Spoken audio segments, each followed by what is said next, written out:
રાજ્યના ગૃહમંત્રી હર્ષ સંઘવીએ તરિયાવાડકા રાજા સહિતની વિવિધ મૂર્તિઓના દર્શન કર્યા।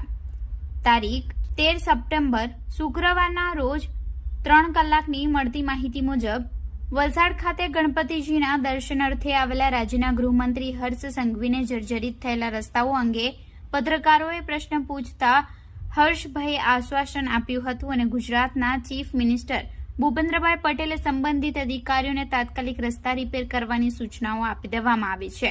ત્યારે પ્રજાએ માત્ર આશ્વાસનોના સહારે તકલીફ ભોગવવાની વાત તે સ્પષ્ટ થઈ છે। બીજી તરફ આવનાર દિવસોમાં અનંત ચૌદસ આવી રહી છે, જેમાં ગણેશજીની મૂર્તિઓને ભારે વાહનોમાં વિસર્જન માટે લઈ જવામાં આવે છે। સાથે ડીજેના મોટા સ્પીકરો પણ મોટા વાહનોમાં લઈ જવામાં આવશે, જેવામાં જર્જરિત રસ્તાઓને લઈ કોઈ અનિચ્છનીય બનાવ ન બને તેના માટે જવાબદાર કોને ગણવા તેવી પણ ચર્ચાઓ લોકોમાં ચાલી રહી છે। ત્યારે વલસાડની પ્રજાએ હજુ પણ રસ્તા રિપેરિંગની રાહ જોવી પડશે તે વાત નક્કી છે। સાથે જ જર્જરિત રસ્તાને લઈ રાજ્યના ગૃહમંત્રી હર્ષ સંઘવીએ નિવેદન આપ્યું હતું।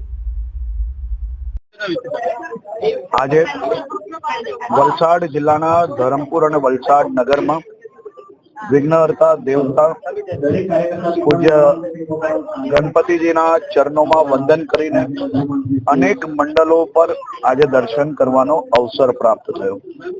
ભારતીય જનતા પાર્ટીના સૌ શીર્ષ નેતૃત્વ જોડે અનેક મંડળના આગેવાનોને, મારી માતાઓને, વડીલોને ગણપતિજીની સ્થાપના જોડે જોડે સામાજિક સંકલ્પ દર વર્ષે કઈ રીતે લેવાય અને એ સામાજિક સંકલ્પ પર કામ કઈ રીતે કરી શકાય તે માટે સૌ લોકોને અપીલ કરી। સૌ માતાઓએ ડ્રગ્સના દૂષણ સામે લડવા માટે આશીર્વાદ આપ્યા અને સાથે સાથે સૌ માતાઓએ અને વડીલોએ સંકલ્પ લીધો છે કે પોતપોતાના ફલિયામાં, પોતપોતાના વિસ્તારમાં આ દૂષણની સામે લડવા માટે હંમેશા સહયોગી રહેશે। ગુજરાત સરકારની દાનવોની સામેની લડાઈમાં માનવોની જીત જરૂરથી થશે।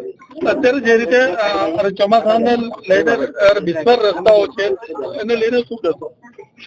હું ગણપતિજીના દર્શન અર્થે અહીંયા આવ્યો છું અને આ વર્ષે ગુજરાતમાં એક સાથે ઇતિહાસમાં પહેલી વાર આટલો બધો વરસાદ એક સાથે પડ્યો છે।